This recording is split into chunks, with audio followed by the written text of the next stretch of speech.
Episode की शुरुआत में हमें ryuji के बचपन का सीन दिखाया जाता है, जिसमें ryuji अपने डैड के साथ रेस्टोरेंट में मदद कर रहा था। उसके डैड उससे पूछते हैं, ryuji, क्या तुम्हें इस तरह मेरी मदद करना पसंद है? ryuji कहता है, ज़्यादा नहीं, क्योंकि इस वजह से मैं अपने दोस्तों के साथ हैंग आउट नहीं कर पाता हूँ और मुझे मॉम से भी डर लगता है। ryuji के फादर कहते हैं, तुम्हारी मॉम से तो मुझे भी कभी कभी डर लगता है। और तुम्हें कुकिंग करना अच्छा लगता है या नहीं? ryuji कहता है, कभी कभी अच्छा लगता है, जब मेरे बनाई हुई डिश अच्छी बनती है और मुझे कॉम्प्लीमेंट्स मिलते हैं। ryuji के फादर कहते हैं, तुम हमेशा ही अच्छा खाना बनाते हो। कभी कभी मैं तुम्हारी मॉम से भी पूछता हूँ कि वो रेस्टोरेंट में आकर मदद कर सके। ryuji कहता है, पर क्यों, आप खुद ये कर सकते हैं ना? तो ryuji के फादर कहते हैं, हाँ मैं कर सकता हूँ, पर मुझे कभी कभी बहुत डर रहता है। फ्लैशबैक खत्म होता है। ryuji यही सब सोच रहा था और अपनी क्लास में सो गया था। अमानी बार बार उसे आवाज़ लगाता है, ryuji कुन, तुम पूरी क्लास के वक्त सोते रहे, तुमने कुछ भी नहीं सीखा होगा। हमारे मिड टर्म एग्जाम आने वाले हैं, मैं तो खुद सोच रहा हूँ कि एग्जाम कैसे हैंडल करूँगा। तभी अचानक ryuji उसका हाथ पकड़ लेता है और उसे कहता है, अमानी, क्या तुम प्लीज़ मुझे पढ़ा सकते हो? अमानी कहता है, मैं कैसे पढ़ाऊँगा, शायद तामाकावा तुम्हें ज़्यादा अच्छे से पढ़ा सकेगा। तभी तामाकावा कहता है, मैं बिल्कुल भी नहीं। अमानी कहता है, पर क्यों, मैंने तो सुना है तुम हमेशा क्लास में फर्स्ट आते हो। तामाकावा कहता है, पर मैं किसी को नहीं पढ़ाने वाला, मुझे अपने लिए एक और कॉम्पिटिटर्स नहीं चाहिए। अमानी ryuji से कहता है, मैं पढ़ाई में ज़्यादा अच्छा नहीं हूँ, मैं तुम्हें कैसे पढ़ाऊँगा? ryuji कहता है, तो क्या तुम मेरी मदद नहीं करोगे? आखिरकार अमानी उसे पढ़ाने के लिए तैयार हो जाता है। लाइब्रेरी और क्लासरूम में बहुत ज़्यादा भीड़ भाड़ होने की वजह से वो दोनों ryuji के घर पर पढ़ने का प्लान बनाते हैं। अमानी ryuji से पूछता है, तुम्हें एग्ज़ाम में कितने मार्क्स चाहिए? तो ryuji कहता है, मुझे तो केवल पासिंग मार्क्स ही चाहिए। अमानी कहता है, वाओ, कितना सिंसियर आंसर दिया है तुमने। अच्छा होगा कि तुम अब पढ़ाई पर ध्यान दो, जिससे तुम्हें एक्स्ट्रा क्लासेस न लेना पड़े। चलो पहले मैथ्स से शुरुआत करते हैं। ऐसा कहकर अमानी उसे पढ़ाना शुरू कर देता है। पढ़ते पढ़ते अचानक जब ryuji उससे एक क्वेश्चन पूछ रहा था तो उन दोनों की फिंगर आपस में टच हो जाती हैं, जिससे अमानी ryuji की तरफ ही देखने लगता है। वो उसे फिर से पढ़ाना शुरू कर देता है। जैसे जैसे अमानी उसे पढ़ा रहा था, ryuji समझता जा रहा था। अमानी उससे कहता है, तुम तो बहुत जल्दी सीख जाते हो। ryuji कहता है, क्योंकि तुम एक अच्छे ट्यूटर हो अमानी। अमानी अचानक उसे कहता है, मुझे वॉशरूम यूज़ करने के लिए जाना है, मैं अभी आता हूँ। अमानी जैसे ही रूम से बाहर आता है वो सोचने लगता है, ये सब कुछ तो मेरे लिए अब डेंजरस होता जा रहा है। मेरे फेस पर साफ दिखता है कि मैं उसके लिए फीलिंग्स रखता हूँ, मैं कैसे ये सब छुपा पाऊंगा।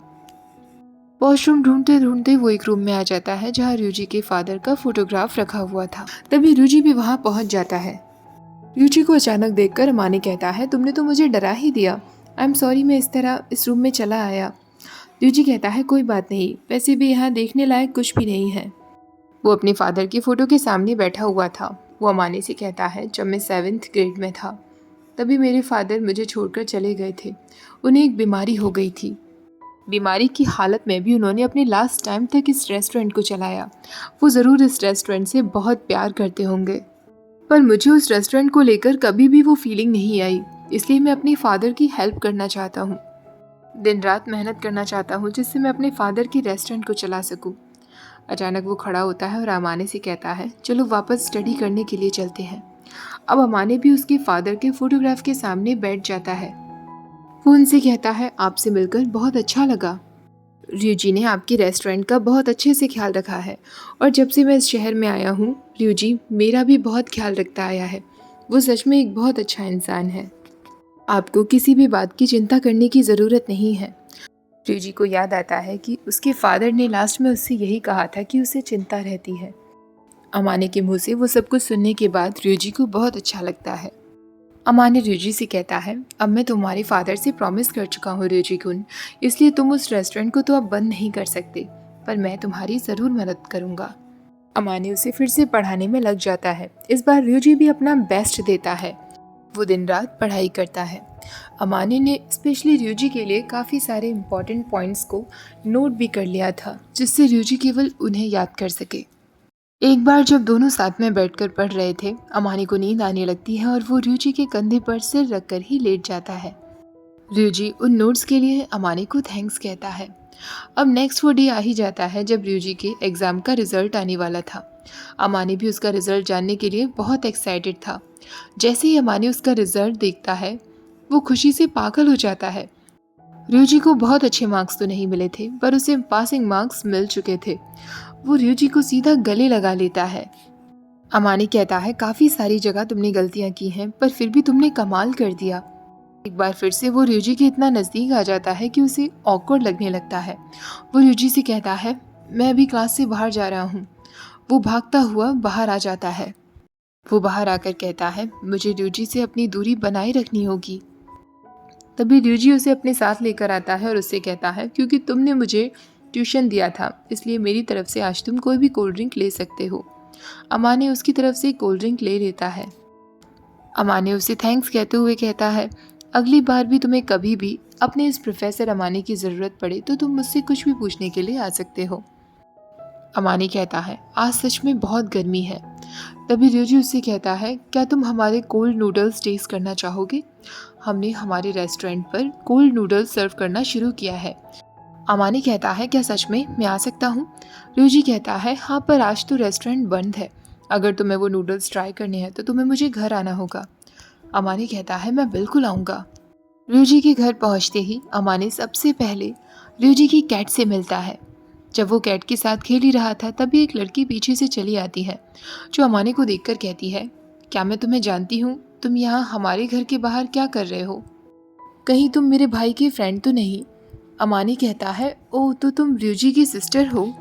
रियोजी की मॉम भी बाहर चली आ रही थी, जो अमानी को देखते ही पहचान जाती है और उससे कहती है, अमानी कुन, रियोजी ने बताया तो था कि तुम आने वाले हो, तुम काफ़ी जल्दी आ गए। तभी रियोजी भी अपने घर चला आता है। वो अमानी को हेलो कहता है। अपनी मॉम और अपनी सिस्टर से अमानी को अपना क्लासमेट कहकर इंट्रोड्यूस करवाता है। रियोजी की सिस्टर कहती है, तो तुम अमानी हो, तुम काफ़ी गुड लुकिंग हो, मैंने अपने भाई से तुम्हारे बारे में बहुत सुना है। अमानी ये सुनकर रियोजी से कहता है, तो तुमने अपने फैमिली मेम्बर्स को मेरे बारे में बता रखा है।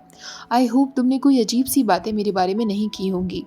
तभी रियोजी का छोटा भाई वहाँ आता है, जो अमानी को देखकर कहता है, तो तुम वही भुक्कड़ अमानी हो? ये सुनते ही अमानी रियोजी की तरफ गुस्से में देखने लगता है। रियोजी कहता है, मैंने कभी भी तुम्हें भुक्कड़ नहीं बुलाया, वो अपने आप ही कह रहा है। अब वो सब लोग बैठकर लंच करते हैं। ये पहली बार था जो अमानी एक फैमिली के साथ बैठकर लंच कर रहा था। उसे काफ़ी अच्छा लग रहा था। उसे उनका बनाया फूड काफ़ी टेस्टी लगता है और वो खाता जाता है। तभी रियोजी का छोटा भाई कहता है, रियोजी ने बिल्कुल सही कहा था, तुम सच में एक भुक्कड़ हो। रियोजी भी अमानी से कहता है, जिस तरह तुम खा रहे हो ऐसा लग रहा है कि जैसे खाना सच में बहुत टेस्टी बना है। रियोजी का छोटा भाई कहता है, अमानी, तुम चाहो तो मेरी प्लेट में से भी शेयर कर सकते हो। अमानी कहता है, कोई बात नहीं तात्सुकी कुन, तुम अपना खाना खाओ। अमानी रियोजी की फैमिली के साथ मिलकर बहुत खुश था। अब जब दोनों घर की तरफ लौट रहे थे, रियोजी अमानी से कहता है, तुमने सच में आज बहुत खाया। अमानी भी कहता है, तुम्हारी फैमिली को देखकर मुझे बहुत अच्छा लगा, मुझे नहीं पता था कि तुम लोग आपस में इतना क्लोज हो। रियोजी कहता है, अपने डैड के मर जाने के बाद से ही मैंने अपनी फैमिली पर अटेंशन देना शुरू किया है। जैसा कि मेरे डैड ने कहा था कि मरने से पहले उन्हें चिंता रहती है, आज तक मेरे दिमाग से उनकी कही वो बात नहीं निकल पाई है। उन्हें किस बात की चिंता थी? मैं बस उस चिंता को दूर करना चाहता हूँ। आई होप कि मैं सब कुछ ठीक कर रहा हूँ। तभी रियोजी को याद आता है किस तरह अमानी ने उसकी फादर की फ़ोटो के सामने बैठकर कहा था, आप बिल्कुल भी चिंता मत करिए। और उसे याद करते ही रियोजी अमानी से कहता है, तुमने जब वो लाइन कही थी, तुमने सच में मेरी आधी टेंशन को सॉल्व कर दिया था। मैं बहुत लकी हूँ कि तुम मेरी लाइफ में आए अमानी। ये सुनने के बाद अमानी मन में सोचने लगता है, वो मैं हूँ जो लकी हूँ। रियोजी को जाता हुआ देखकर अमानी खुद को रोक नहीं पाता और आखिरकार वो उसके पास भागते हुए जाता है और उसे पीछे से हक कर लेता है। वो उससे कहता है, प्लीज़ मेरी बात सुनो, मेरी कोई भी इंटेंशन नहीं थी कि मैं तुमसे ये बात कहूँगा, पर अब मैं और कंट्रोल नहीं कर सकता रियोजी। रियोजी कुन, मैं तुम्हें बताना चाहता हूँ कि मैं तुम्हें पसंद करता हूँ। रियोजी एकदम शॉक्ड रह जाता है तो अमानी कहता है, तुम्हें अभी मेरा जवाब देने की कोई ज़रूरत नहीं है। मैंने तुम्हें बताया मैं तुम्हें पसंद करता हूँ क्योंकि मैं कंट्रोल नहीं कर पा रहा था। अब मैं चलता हूँ, तुम इस बारे में अच्छे से सोचना और मुझे जवाब दे देना। ऐसा कहकर अमानी वहाँ से गायब हो जाता है। वो भागने लगता है। इसी सीन के साथ ये एपिसोड भी ख़त्म हो जाता है। नेक्स्ट एपिसोड भी रिलीज़ होते ही मैं आपके साथ शेयर करूँगी। वीडियो पसंद आई हो तो प्लीज़ वीडियो को लाइक, शेयर और चैनल को सब्सक्राइब करना मत भूलिएगा। Thank you for watching. Bye bye.